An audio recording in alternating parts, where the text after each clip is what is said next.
Hello guys, good morning, good afternoon all over the world. Yes guys, update tayo sa ating chiller. Dahil mainit ang panahon ngayon guys, so mabenta ang ating mga soft drinks, tubig, iba't ibang mga klaseng inumin.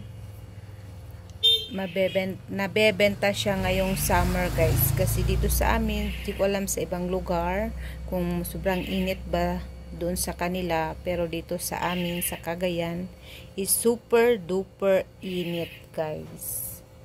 Kaya advantage sa ating mga sari-sari store na nabebentahan tayo ng iba't ibang klaseng mga inumin.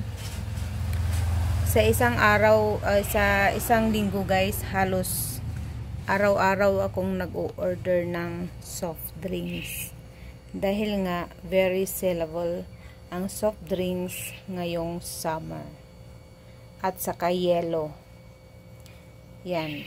Kunti na lang ang mga soft drinks natin dyan. Oh. Wala tayong available na Coke. Kasi ang Coke is shortage. Wala silang litro, puro mga malalaki lang guys. At yung ice natin. Ayan. So, yan lang muna ang update natin ngayon sa ating munting tindahan.